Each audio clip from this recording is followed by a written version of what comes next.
할렐루야. 자, 우리는 계속해서 만남에 대해서 살펴보고 있습니다. 보아스와 루스의 만남, 우연을 가장하고 찾아온 하나님의 섭리였고, 하나님의 손길이었고, 하나님의 걸음걸이였습니다. 시편 37편 23절에 보면 여호와께서 사람의 걸음을 정하시고 그 길을 기뻐하신다고 말씀하셨습니다.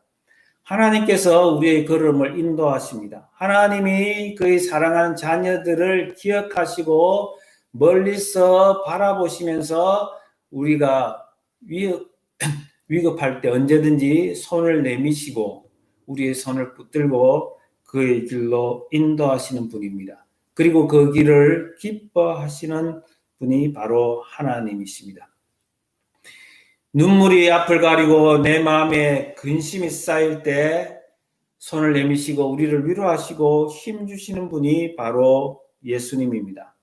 그 예수님은 우리를 주야로 보호하시며 바른 길 가게 하십니다. 우리는 그를 의지하고 따라가야 합니다. 여러분, 우리가 시간이 지날수록 세월이 가면 갈수록 만남이 참으로 귀하다는 생각을 하게 되지 않습니까? 만남이 참으로 소중하다. 그 만남을 내가 너무 가볍게 생각했다. 그런 생각을 할 때가 있습니다. 여러분, 그런데 우리가 나이와 상관없이, 세월과 상관없이 좀 일찍 우리가 하나님의 섭리, 하나님의 개입, 하나님의 작정, 하나님의 간섭에 우리가 좀 눈이 열린다면 우리는 나이가 좀 비록 어리다 할지라도 하나님의 그 손길과 그 만남에 대해서 우리 마음이 열리죠. 자, 하나님은 창조하시고 여전히 우리 인생들을 붙들고 계시는 분입니다. 하나님을 아버지로 믿는 사람들의 삶과 고백은 참으로 아름답습니다. 여러분, 창세기 50장에 보면은 자, 요셉과 그 형제들에 대한 이야기가 나옵니다. 창세기 50장에 보면 자, 야곱이 죽고 형제들이 야곱에 대해서 아주 두려워 떠는 모습을 성경은 보여줍니다. 자, 그래서 이들이 사람을 보내서 형님들이 사람을 보내서 요셉에게 자, 우리를 용서해 달라고 말을 합니다. 그러나 요셉이 그 형님들을 불러서 이렇게 말합니다. 두려워하지 마소서. 내가 하나님을 대신하리까.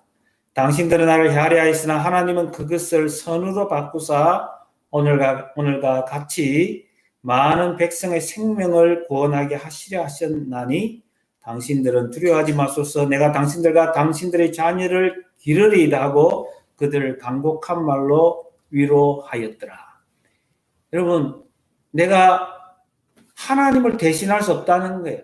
당신들이 나를 팔아치운 것처럼 상황은 그랬지만은 그렇게 당신들이 나를 그렇게 대우했지만 잔인하게 대우했지만 하나님은 그 악한 손길을 선한 것으로 바꿔주셨고 하나님이 그 속에는 하나님의 섭리가 있었다는 것입니다. 그래서 당신들은 전혀 형님들은 두려워할 것도 없고 또 내가 오히려 나는 당신들과 형님들의 자녀를 기르리라고 말을 합니다. 여러분 여기서 기르리라고 말이 나오는데 영어 성경에 보면은 I will provide라는 말씀입니다. 여러분 섭리라고 하는 providence가 provide 제공하다, 준비하다, 예배하다는 말에서 나왔다는 것을 우리는 지난 시간에 확인했습니다. 내가 그 섭리를 믿고 내가 오히려 하나님이 나를 위해서 모든 것을 예비하셨던 것처럼 나도 당신들의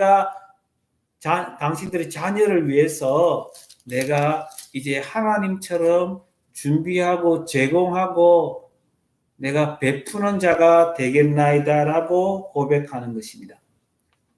여러분 섭리를 알게 되면 하나님의 마음을 이웃에게 전하게 됩니다.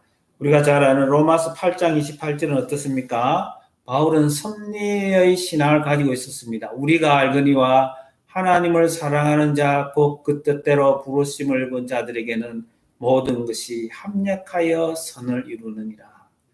바울은 여러 가지 억울한 상황 사정들이 많았습니다.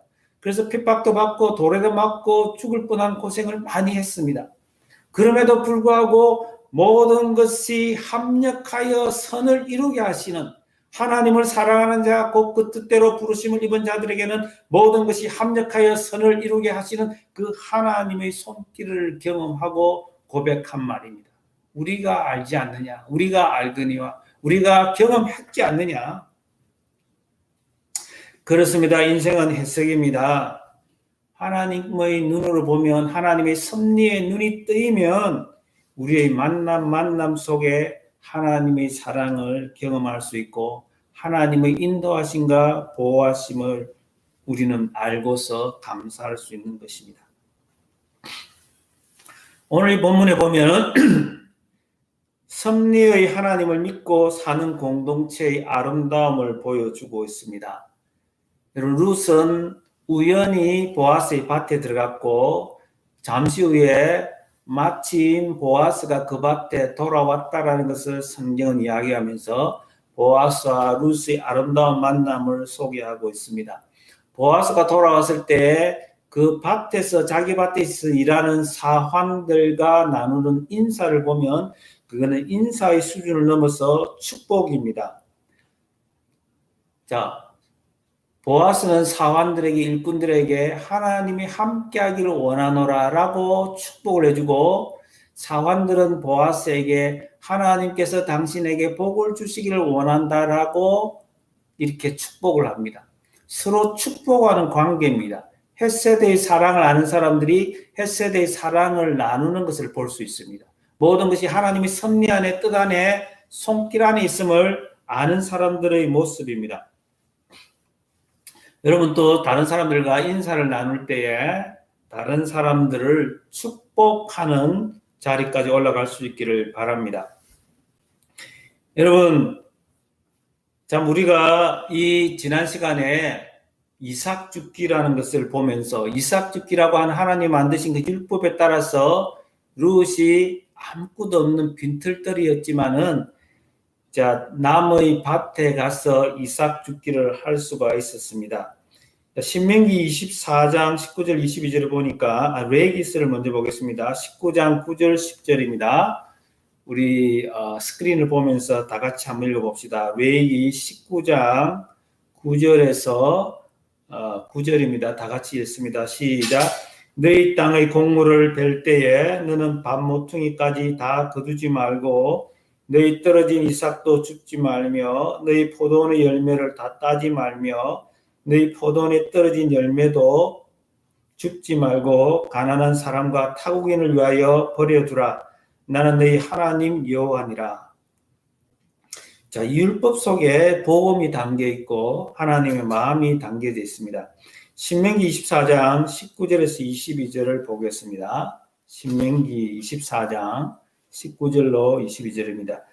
다 함께 읽습니다. 내가 밭에서 곡식을 벨 때에 그 한 뭇을 밭에 잊어버렸거든 다시 가서 가져오지 말고 나그네와 고아와 가부를 위하여 남겨두라. 그리하면 내 하나님 여호와께서 내 손으로 하는 모든 일에 복을 내리시리라.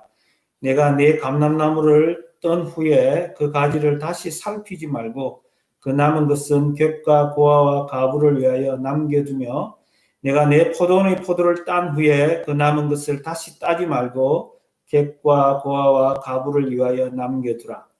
너는 애굽 땅에서 종되었던 것을 기억하라. 이러므로 내가 내게 이 일을 행하라 명령하노라. 자, 여러분 22절을 보면은 이게 너는 애굽 땅에서 종되었던 것을 기억하라는 것입니다. 자, 우리가 이렇게 해야 하는 이유가 뭐냐면 우리는 종되었던 자들이었습니다. 우리는 죄와 허물로 죽었던 자들입니다. 우리는 마귀의 권세 아래 놓였던 사람들이었습니다. 그럼에도 불구하고 하나님은 우리를 은혜로 독수리 날개로 업음으로 우리를 출애굽시켜 주셨습니다. 우리는 그 은혜를 기억하면 그 헷세대의 사랑을 기억한다면 우리는 언제나 이웃의 아픔을 이웃이 노예 상태로 있을 때 가난하고 고아가 되고 가부가 되었을 때 객이 되었을 때에 그 사정을 살피라고 말씀합니다. 우리가 이웃을 사랑해야 하는 이유는, 우리가 이웃을 선대해야 하는 이유는 바로 하나님의 헤세드를 입었기 때문에 그렇다는 것입니다. 우리가 이웃을 사랑해야 하는 기초가 뭐냐? 하나님의 사랑이라는 것입니다. 이어서 보아스와 루스의 대화가 소개됩니다. 보아스는 루스를 보고 루스의 모습이 그몰골이 말이 아니었을 텐데도 불구하고 루스에게 말을 합니다. 내 딸아. 이 얼마나 사랑스러운 호칭입니까?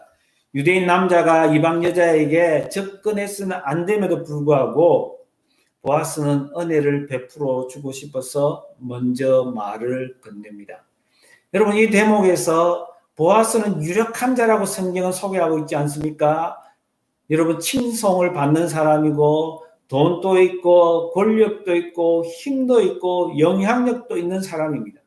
그럼에도 불구하고 아무 영향력도 없고 가진 것도 없고 배운 것도 없는 그 루스에게 먼저 말을 걸어서 사랑스러운 언어를 건넨다는 것은 여러분, 우리가 하나님의 사랑을 생각하지 않을 수가 없습니다. 이 대목에서 퍼뜩 우리 머리에 스쳐 지나가야 할 사건이 있습니다. 바로 예수님이 수가성으로 가셨던 사건입니다. 수가성에서 사마리아 여인을 만나서 사마리아인 여인이 보기에는 분명히, 수가성 여인이 보기에는 분명히 예수님은 유대인 남자임에도 불구하고 예수님이 먼저 말을 겁니다. 서로 상종해서는 안 될 사람이라고 하는 것을 그 여인은 알았지만 예수님은 그 여인에게 너무도 겸손한 모습으로, 낮아진 모습으로 나에게 물 좀 달라고 했던 것을 우리는 기억합니다. 하나님의 눈으로 예수님의 심장이 정말 보아스에게 벌렁거리는 그런 모습을 우리는 느낄 수 있습니다. 은혜를 아는 사람의 입에서 흘러나오는 아름다운 언어, 내 딸아. 자신을 불쌍히 여겨주시는 하나님을 알기에 남을 불쌍히 여기는 마음입니다. 자신의 애굽 땅에서 종되었던 사람임을 아는 모습입니다. 죄와 허물로 이미 죽었던 자를 하나님이 살려주셨다는 사실을 아는 사람입니다. 하나님이 우리를 불러주셨을 때는 복의 통로로, 축복의 통로로, 은혜의 통로로 부르셨다는 사실을 아는 사람의 입에서 나오는 목소리입니다. 여러분, 우리가 누구입니까? 우리 모두가 복음의 빚진 자입니다. 진짜 은혜를 받은 사람은, 은혜를 아는 사람은, 은혜의 맛을 본 사람은, 은혜의 세계로 들어온 사람은 은혜를 붙들고 있지 못합니다. 자기 것으로 가두지 못합니다. 은혜를 누릴 뿐만 아니라 나누는 데 인색하지 않습니다. 여러분은 어떻습니까? 여러분, 당연히 하나님의 마음이 가는 그 사람에게 여러분의 마음도 가고 있습니까? 여러분, 예수 믿는 사람이 사랑을 주는데 깍쟁이가 될 수는 없습니다. 될 수 있다고요? 그래요. 우리는 검소하게 살아야 됩니다. 그러나 하나님을 위해서, 이웃을 위해서 우리는 검소하게 살아야 하고, 우리의 가진 것을, 우리가 받은 것을 나누는 데에 우리는 인색해서는 안 됩니다. 보아스는 루스에게 계속해서 이렇게 말합니다. 이삭을 죽으러 다른 밭으로 가지 말며 여기서 떠나지 말고 나의 소녀들과 함께 있으라고 합니다.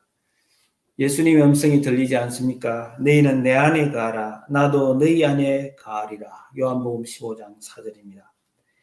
받을 자격도 없는 자에게 이렇게 넘치는 은혜를 베풀어 주셔서 목마르지 않게 하는 것입니다. 오늘도 주님은 우리에게 말씀합니다. 너희 목마른 자들아 물러 나오라. 돈 없는 자도 오라. 너희는 와서 사 먹되 돈 없이 값없이 와서 포도주와 젖을 사라. 이사야서 55장입니다. 정말 이렇게 따뜻하게 내 안에 거하라고 말을 합니다. 다른 데 가면 위험하니 내 안에 거하라는 것입니다. 내가 너를 위해서 모든 것을 준비해 주겠다는 거예요. 내가 너를 따뜻하게 대접해 주겠다는 거예요. 너희 모든 필요를 채워주겠다는 것입니다.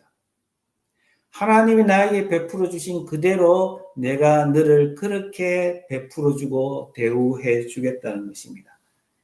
여러분, 이런 사랑을 받은 이런 사랑 앞에 루스는 어떻게 반응을 보입니까?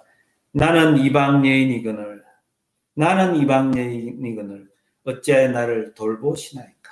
나는 자격이 없는데, 나는 은혜를 갚을래야 갚을 수도 없는데 나한테 이렇게 하시면 아니 되잖아요. 당신은 유대인이고 유력한 자잖아요. 나는 이방인이고 과부고 빈털털인데요. 그것도 나는 모함여인이잖아요. 당신의 나라와 나의 나라는 원수된 나라 아닙니까?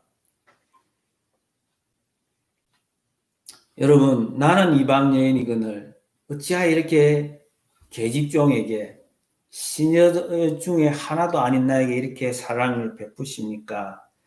여러분, 여기서 우리는 또 한 사람이 생각이 납니다. 누굽니까? 마리아입니다. 마리아에게 천사가 찾아와서, 가브리엘 천사가 찾아와서 네가 비록 남자를 알지 못하지만은 하나님의 아들을 잉태할 거라고 말을 합니다. 정말 그는 두려웠을 것입니다. 그러나 그것이 하나님의 말씀임을 확신하고 나는 주의 계집종이오니 말씀대로 이루어지리이다 라고 고백을 합니다. 그는 흥분했습니다. 누가는 이때에 마리아의 마음을 흥분에 넘치는, 감사로 넘치는, 찬양으로 넘치는 마리아의 마음을 놓치지 않고 우리에게 소개를 합니다. 그것이 마리아의 찬가입니다.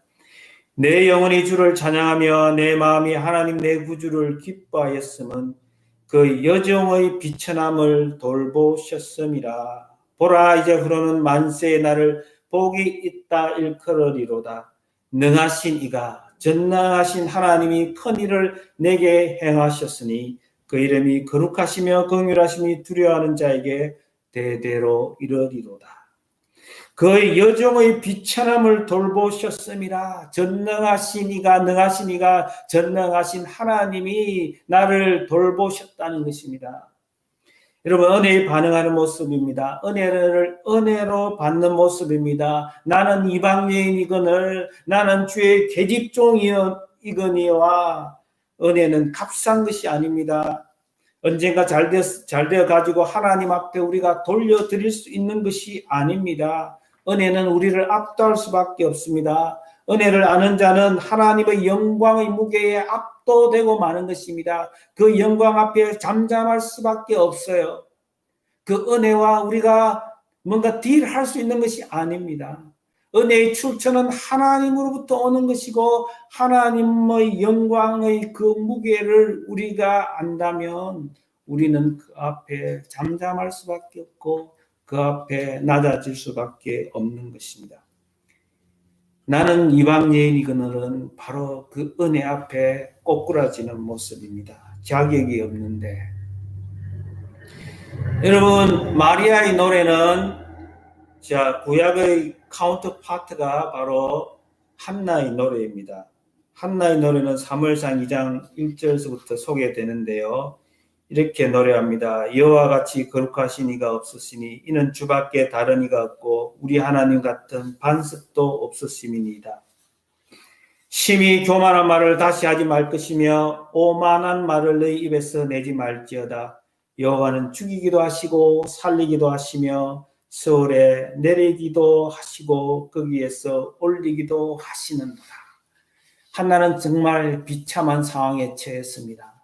정말 그 입에서는 눈물밖에 나오지 않았고 눈에서 눈물밖에 흐르지 않았고 그는 사람 앞에 아무런 말을 할 수가 없었습니다. 오직 하나님 앞에 엎드려서 눈물을 쏟아부었습니다. 진정을 토해냈습니다. 들리는 소리는 없지만은 속은 울고 영으로 하나님 앞에 기도를 드렸습니다. 그는 하나님께서 그에게 구한 것보다 더 큰 것을 주셨을 때에 하나님은 자신의 삶의 처지를 바꾸어 주시는, 뒤집어 주시는 역전의 명수라는 사실을 깨닫게 되었습니다. 여호와는 죽이기도 하시고 살리기도 하시고 서울에 내리기도 하시고 거기에서 올리기도 하시는도다.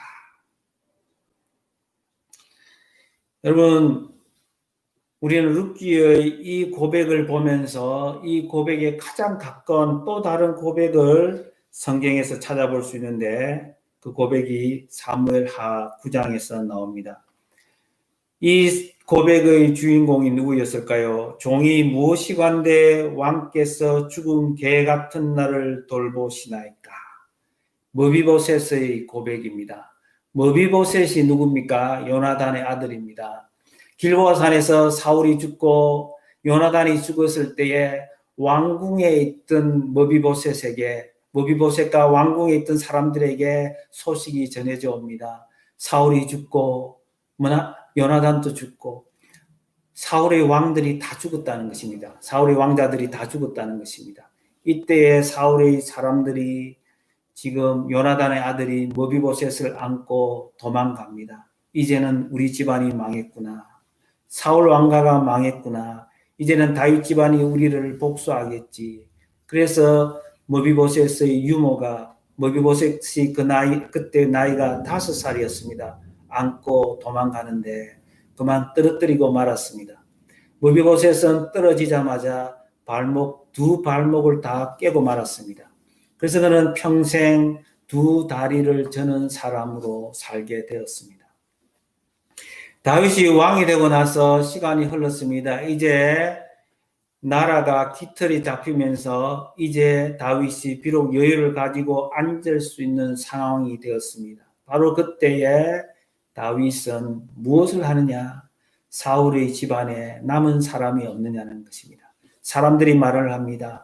그 집안의 집사였던 바로 시바라는 사람이 있습니다. 그래서 시바가 다윗 앞에 불려옵니다. 시바에게 다윗이 말합니다. 혹시 사울 집안에 남아있는 사람이 없느냐? 시바가 말을 합니다. 한 사람이 남아있긴 한데 그 사람은요, 다리를 저는 쩔뚝발인데요 라고 이야기합니다. 살아있긴 살아있지만은 별 볼 일이 없습니다 라고 이야기를 합니다. 관심을 안 가져도 된다는 이야기입니다. 그러나 다윗은 이렇게 말합니다. 사람을 보내서 지금 머비보셋을 데리고 오라고 합니다. 머비보셋은 어디에 있느냐? 마길의 집에 있었습니다. 요단강 기슭에 요단강 계곡에 마길의 집에서 숨어 지내고 있습니다. 숨조차 마음대로 쉴 수 없는 그런 상황에 놓여 있는 아들이었습니다. 머비보셋은 다윗이 부른다, 왕이 부른다는 소식에 그만 공포에 질리고 말았습니다. 두렵고 떨립니다. 이제는 결국은 탄로가 났구나. 내가 숨어 있는 것이 들켰구나. 내가 죽임을 당하겠지라는 생각으로 다윗 앞에 오자마자 엎드립니다. 공포에 질려있는 머비보셋에게 다윗은 사랑스러운, 아니 너무도 아름다운 목소리로, 자상한 목소리로 네가 어찌하여 다리를 저느냐라고 말하지 않고 그냥 있는 모습 그대로 받아주면서 머비보셋아, 머비보셋 하고 이름을 불러줍니다. 여러분, 다윗은 이렇게 말합니다. 내가 너희 아버지 요나단과 우정과 사랑과 약속을 기억하면서 내가 반드시 너에게 은총을 베풀리라고 합니다. 반드시 은총을 베풀리라고 하는데 그 은총에 해당하는 단어가 바로 헤세드입니다. 룻기서에서 계속해서 되풀이되는 그 헤세드가 다윗의 입에서 나옵니다. 주의 인자가 생명보다 낫다고 했던 그 고백. 다윗은 헤세드라는 말을 굉장히 사랑했습니다. 내가 반드시 하나님이 나에게 베풀어 주신 그 영원한 사랑, 그 결코 실패함이 없는 그 사랑을 나도 너에게 베풀어 주겠다라고 말을 합니다. 그래서 머비보셋에게 이렇게 말합니다. 너 할아버지가 가지고 있던 모든 재산을 내가 찾아서 너에게 주겠다고 말합니다. 사랑이란 이름 속에 내용을 채워 넣는 것입니다. 그냥 사랑하겠다고 하는 것이 아니라 내용까지 채워서 사랑을 베풀어 주는 것입니다. 그리고 나서 머비보셋에게 말합니다. 너는 평생 나의 식탁에서 밥을 먹게 하겠다는 것입니다. 왕가와 같이 내 아들들과 똑같이 너도 그 아들들의 하나가 되어서 평생 동안 나와 함께 살리라고 말합니다. 완전한 회복입니다. 여러분, 죽어야 마땅할 인간을 조건 없이 받아주고 최고의 은혜를 내려주는 것입니다. 사랑하는 성도 여러분, 여기서 다윗은 오실 예수 그리스도의 모습을 우리에게 잠깐 보여주고 있는 것입니다. 그러면 우리의 모습은 어떨까요? 우리가 바로 머비보셋의 모습입니다. 머비보셋이 누굽니까? 바로 내 모습입니다. 내 모습은 바로 무기력한 사람, 무능력한 사람, 아무것도 할 수 없는 죽었던 개와 같은 인간입니다. 머비보셋이 다윗에게 뭐라고 고백을 합니까? 나는 죽은 개와 같은 사람에 지나지 않는데요. 나는 죽은 개와 같은데요. 망가지고 깨어지고 죽었던 인간입니다. 처참한 인간이었습니다. 그러나 하나님은 우리를 찾아내시고 먼저 사랑해 주시는 하나님입니다. 자격 없는 자에게 갚을래야 갚을 수 없는 은혜를 베풀어 주시는 분이 바로 하나님입니다. 룻이 말합니다. 나는 이방 여인인데요. 나는 이방 여인인데요. 룻도 자신에게 베풀어 주시는 헤세드가 너무 감격스러웠던 것입니다. 나는 이방 여인이여늘 늘 당신이 어찌하여 내게 은혜를 베푸시며 나를 돌아보시나이까. 왜 이런 은혜를 값없이 베풀어 주시는 것입니까? 하나님의 사랑입니다. 하나님의 사랑.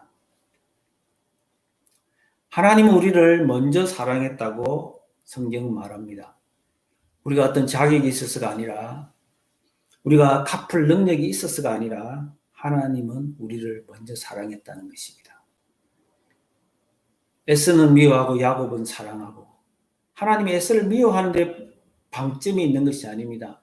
야곱을 사랑했다는 것이 방점이 있습니다. 하나님의 자녀, 하나님의 백성이 야곱입니다. 하나님이 야곱이 자기 길로 가는 사람이었지만 하나님이 선택하셨다는 것입니다. 태어나기 전에. 하나님이 그에게 복 주시려고 작정하셨다는 것입니다. 하나님의 사랑은 주권적입니다. 일방적입니다.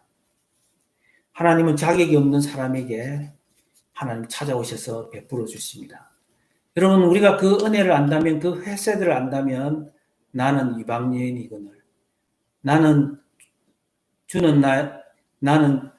주는 주 앞에 나는 개입종이라고 고백할 수밖에 없습니다. 나는 죽은 개와 같은 사람이라고 밖에 고백할 수가 없습니다. 그래요, 나는 성공해서 하나님 은혜를 받겠습니다 라는 말이 떠오른다면 그 영광의 무게를 우리가 잘 모르고 있는 것입니다. 하나님 은혜를 값싸게 만드는 값싼 은혜로 둔갑시키는 것입니다. 여러분, 보아스가 계속해서 말합니다. 어떻게 말합니까? 12절입니다. 여호와께서 내게 행한 일에 보답하시기를 원하며 이스라엘의 하나님 여호와께서 그의 날개 아래에 보호를 받으러 온 내게 온전한 상 주시기를 원하노라 하는지라. 하나님은 자기의 날개 아래 보호를 받으러 오는 자들을 결코 쫓아내지 않습니다. 하나님의 날개는 은혜를 상징합니다. 독수리 날개 업어서 우리를 출애굽시켜 주셨습니다. 하나님의 일방적인 사랑입니다. 하나님의 주권적인 은혜입니다. 하나님이 다 하셨다는 거예요. 우리가 뭔가 했어가 아니라 하나님이 업어서 하나님이 날개의 짓을 해서 우리를 구원해내셨다는 것입니다. 이사야서 55장에서 아까 읽었던 내용입니다. 오라 너희 목마른 자들아 물로 나오라 돈 없는 자도 오라 너희는 와서 사 먹되 돈 없이 값없이 와서 포도주와 젖을 사라 너희가 어찌하여 양식이 아닌 것을 위하여 은을 달아주며 배부르게 하지 못할 것을 위하여 수고하느냐 내게 듣고 들을지어다. 그리하면 너희가 좋은 것을 먹을 것이며 너희 자신들이 기름진 것으로 즐거움을 얻으리라. 하나님은 자기를 피난처 삼아 오는 자에게는 누구나 받아주시는 분입니다. 돈 없이 값 없이 without money, without cost. 은혜는 그저 주시는 하나님의 사랑입니다. 은혜는 하나님으로부터 오는 선물입니다.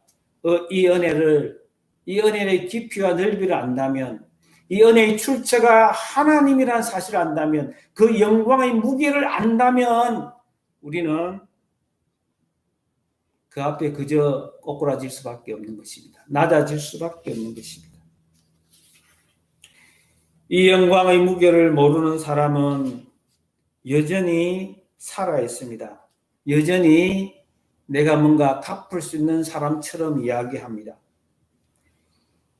사랑하는 성도 여러분, 계절이 바뀌어가고 있습니다. 자연이 하나님의 섭리를 거부 못하듯이 우리도 이제 하나님의 섭리와 경륜 앞에서 머리를 조아리며 하나님 베풀어 주시는 사랑과 은총을 겸허하게 받아들이면서 복을 누리기를 원합니다. 여러분 마지막 부분에 보면은 이 하나님의 날개 아래 보호를 받으라고 상 주시기를 원한다라고 축복했을 때에 룻이 어떻게 받아들입니까? 그냥 은혜 그대로 받아들입니다. 13절에 보니까 룻이 이르되 내 주여 내가 당신께 은혜 있기를 원하나이다. 나는 당신의 하녀 중의 하나와도 같지 못하오나 당신이 하녀를 위로하시고 마음을 기쁘게 하는 말씀을 하셨나이다 하니라. 그 위로를 그 하나님의 사랑과 그 은총을 그 헤세드를 그대로 받아들이면서 그것이 위로가 된다고 고백하며 그 날개 안으로 들어가는 모습입니다. 우리는 이제 하나님의 보호 날개 아래로 들어가야 합니다. 그것만이 우리의 유일한 피난처라는 사실을 기억하면서 은혜 되게 해야 합니다. 그럴 때 하나님은 가장 기쁨으로 우리를 받아주시고 하나님은 크게 기뻐하실 것입니다. 이제 우리가 합심해서 한번 기도하기를 원합니다. 여러분 정말 하나님의 은혜로 받아들이게 하시고 하나님의 영광의 무게에 압도되는 아름다운 계절이 되게 하여 주옵소서. 룻의 고백이 우리의 고백이 되게 하시고 머비보셋의 고백이 우리의 고백이 되게 하여 주옵소서. 기도합니다.